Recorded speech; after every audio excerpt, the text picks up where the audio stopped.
정부의 일방적인 한국사 교과서 국정화 강행에 대한 반발이 확산되고 있습니다. 국정교과서가 발행되더라도 교육 현장에 발붙이지 못하도록 하는 방안도 검토되고 있습니다. 새누리당 이정현 대표에 대한 퇴진 압력이 전남에서 커지고 있습니다. 대통령만 바라보는 정치를 계속한다면 강제로 퇴진시킨다는 겁니다. 문화중심 도시 광주의 발전소 역할을 맡은 국립아시아문화전당 개관 1년의 성과와 과제 집중 취재했습니다. 아파트 승강기 석 대가 운행 도중 갑자기 멈춰서 주민 3명이 갇히는 사고가 발생했습니다. 여러분 안녕하십니까? 정부의 일방적인 한국사 교과서 국정화 강행에 대해 교육계는 막아내겠다는 뜻을 분명히 하고 있습니다. 국정교과서가 발행되더라도 일선 교육 현장에 발붙이지 못하도록 하는 방안도 추진되고 있습니다. 한신구 기자입니다. 국민 반발이 큰 한국사 교과서 국정화를 오는 28일 공개와 함께 강행하겠다는 교육부. 장일국 광주시 교육감은 국정교과서가 발행되더라도 발붙이지 못하도록 하는 방안을 찾고 있다고 밝혔습니다. 의무교육인 중학교의 경우 교과서 구입대금 지급 의무는 교육감에 있다며 타교육청과 연대해 국정교과서의 수령과 배포를 거부하는 방안을 신중히 검토하고 있다고 밝혔습니다. 대금 지급을 거부하는 것은 아직 정해진 것은 아니고 검토할 내용 중에 하나죠. 이 국정화된 역사 교과서가 학교에 발붙일 수 없도록 하는 방안을 찾으려고 합니다. 고등학교의 경우엔 교과서 선택 구입도 방안으로 제시했습니다. 어느 교과서를 선택할지를 전적으로 학생들의 선택에 맡기자는 겁니다. 국정교과서와는 별도로 현재의 검정교과서를 보조교재로 선택해서 교사들이 자율적으로 교육하는 방안 역시 유력하게 검토되고 있습니다. 정교조 광주지부와 광주 역사모임 교사들 역시 역사교과서 다양화는 민주주의의 발전과 함께해온 성과라면서 국정교과서 배부 저지에 총력을 다하겠다고 선언했습니다. 학교 현장에 최순실과 박근혜의 주술 교과서가 자리 잡지 못하도록 학부모미, 지역 시민단체와도 함께할 것을 밝히며 특히 전국 시도교육감협의회가 오는 24일 국정화에 반대하는 구체적인 입장과 대책을 내놓기로 하는 등 반발 움직임이 확산되고 있습니다. MBC 뉴스 한신구입니다. 박근혜 퇴진 순천시민운동본부는 국회에서 기자회견을 열고 대통령 감싸기에 여념이 없는 이정현 대표의 부적절한 언행으로 순천 시민들의 명예가 땅에 떨어졌다며 즉각 사퇴해야 한다고 주장했습니다. 시민운동본부는 또 세월호 보도 통제는 중대한 범죄이자 민주주의를 훼손한 행위라며 검찰은 신속한 수사를 통해 이 대표를 엄벌에 처해야 한다고 강조했습니다. 더불어민주당 전남도당도 성명서를 통해 이 대표가 대통령만을 바라보는 정치를 계속한다면 순천 시민과 도민들이 강제 퇴진에 나설 것이라고 경고했습니다. 광주의 한 아파트에서 승강기가 멈춰서 주민들이 갇히는 사고가 발생했습니다. 아파트 전기 정기검사를 하던 시간이었는데 미흡했던 안전조치가 사고를 불렀습니다. 송정근 기자입니다. 아파트 9층 사이에 멈춰선 승강기에 119 구조대원들이 불빛을 비추며 갇힌 주민을 구조합니다. 광주시 북구 매곡동의 한 아파트에서 운행 중이던 승강기 2대가 동시에 멈춰섰습니다. 승강기에는 63살 김모 씨와 신원을 밝히지 않은 할머니 1명이 타고 있었고 다행히 2사람 모두 20분 만에 구조됐습니다. 2시간 전에도 오작동으로 인해 엘리베이터가 멈춰서면서 주민 1명이 10분 만에 구조되기도 했습니다. 요구조절 1명을 또 1층에서 구조를 했어요. 구조를 하는 동시에 함께 또 옆동에서 바로 승강기 갇힘 사고 진행을 받고 저희가 바로 옆동으로 또 바로 이동을 해가지고 승강기 사고는 3년마다 진행하는 정기검사를 하다 발생했습니다. 아파트 측은 사고가 난 시간대에 전기 공급을 끊겠다고 일주일 전부터 안내문과 방송을 했지만 사고를 막지는 못했습니다. 승강기 유지보수회사 역시 1층의 승강기를 완전히 정지시킨 채 문을 열어둬야 했지만 이를 지키지 않았습니다. 보수사에서 승강기를 아예 강제적으로 1층 다운시켜놓고 문을 딱 열어버리면은 운행이 안 되니까 탈 수가 없잖아요. 그게 안 돼버리니 오늘 같은 이런 문제가 발생을 한 거예요. 네.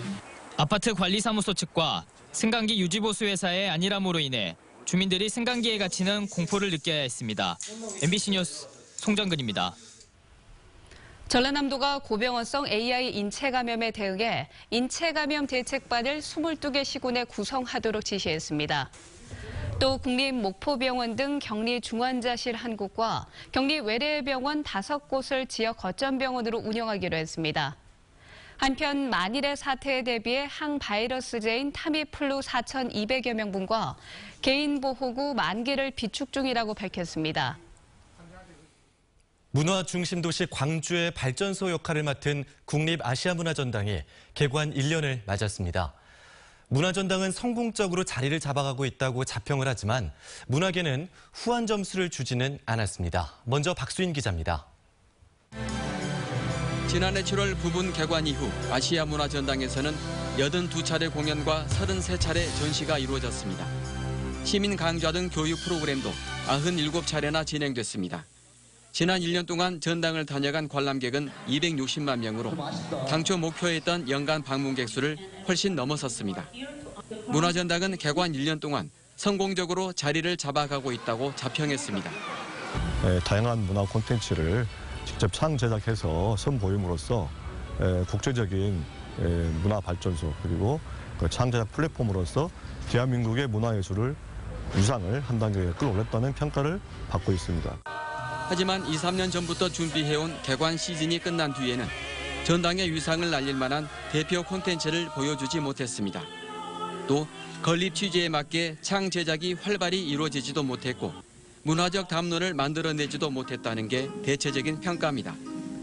지금 현재 우리에게는 수많은 안타보다는 몇 개의 홈런이 절실하게 필요한 시점이 아닌가 싶습니다. 그간의 콘텐츠만으로는 국내와 국제 문화예술계에 큰 화제가 되거나 언론 매체 이슈를 만들어내는 데는 조금 약했지 않았는가. 핵심 시설 가운데 하나인 민주평화교류원은 시설과 콘텐츠 구축이 거의 완료된 상태에서 5.18 단체와의 갈등 때문에 아직도 문을 열지 못하고 있습니다. 아시아의 문화허브를 목표로 출범한 지 1년.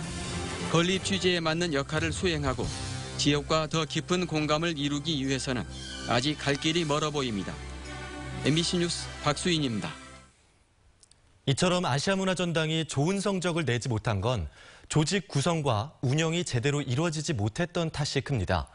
개관한 지 1년이 되도록 전당장이 선임되지 못한 게 그 단적인 모습입니다. 정용욱 기자입니다. 정부 기관으로 출범한 국립아시아문화전당에는 아직도 전당장이 없습니다. 2차례의 공모가 있었지만 적임자가 없다는 이유로 무산되고 이달 초 3번째 공모 절차가 시작됐습니다. 지난해 8월 부분 개관을 한 달 남겨놓고 임명된 직무대리가 1년 넘게 전당 운영을 대리하고 있습니다. 전당의 콘텐츠를 생산하고 프로그램을 운영하는 아시아문화원 역시 개관을 2달 남겨놓고서야 출범했습니다.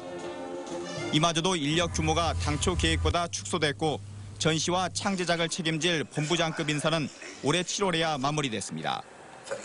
아시아의 문화 허브를 자처할 만한 품격 높은 콘텐츠를 생산해내기에는 역부족일 수밖에 없는 형편이었습니다. 조직 구성이 좀 늦게 된 것이 하나의 원인이고요. 특히 그 콘텐츠 예산보다 더 중요한 것은 그 콘텐츠를 효율적으로 사용할 수 있는 좀 창의적인 인력 시스템이 전당과 아시아문화원에 구축이 되어 있느냐, 그게 더 핵심적인 요인인 것 같아요. 법이나 논란의 세월을 흘려보내고 시간에 쫓겨 정부 기관으로 출범하다 보니 조직 구조와 운영도 이상적이지 못했습니다. 콘텐츠 개발과 운영을 위탁받은 아시아문화원은 공무원들로 구성된 전당 조직에 사실상 예속돼 전문성과 자율성을 발휘하기 어려운 구조입니다. 또 문화원 일부 직원들의 낙하산 특채 논란과 자질 문제도 자주 구설수에 올랐습니다. 개개인으로서 역량이 우선적으로 필요하겠죠. 지금 전당의 운영 구조를 보면 한 지구 두 가족의 어떤 이런 구조에서 전문성을 발휘하기는 현실적으로 어려워 보입니다. 여기에 정권 비선 실세들이 문화전당을 무력화시켰다는 정황까지 더해져 더욱 우울한 척도를 맞고 있습니다. MBC 뉴스 정용욱입니다.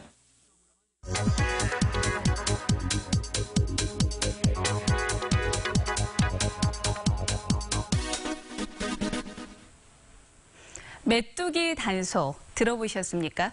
운전자가 음주 단속 지점을 예측할 수 없도록 30분마다 단속 위치로 옮기는 스팟식 이동 단속을 말합니다.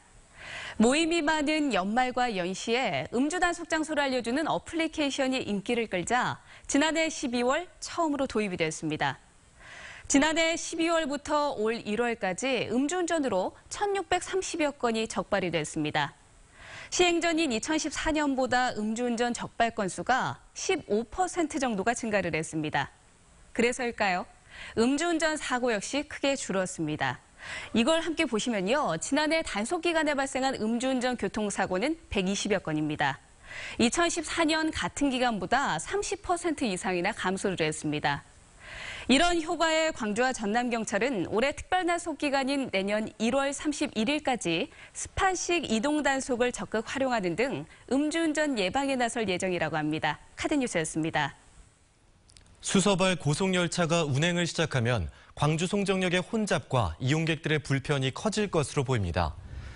광주시는 SRT가 개통하면 송정역의 하루 이용객이 현재 13,000명에서 23,000명으로 크게 증가할 것으로 예상하고 있습니다.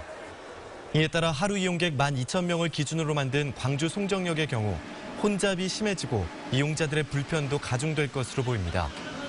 윤장현 시장은 대합실 확장과 주차 공간 확보 등 그동안 추진해온 대책만으로는 한계가 있다며 관련 부서의 모든 방안을 강구해달라고 지시했습니다.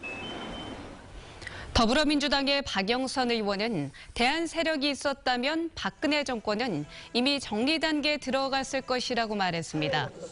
전남대 용봉포럼 초청으로 특강에 나선 박영선 의원은 정의가 무너진 대한민국의 위기 속에서도 대통령을 하야시키지 못하는 것은 굳건한 대안 세력이 없기 때문이라며 대한민국의 변혁을 위해서는 내년에 호남의 선택이 중요하다고 밝혔습니다. 마을 공동체의 성공 사례를 공유하기 위한 어울림 한마당이 김대중 컨벤션 센터에서 개막했습니다.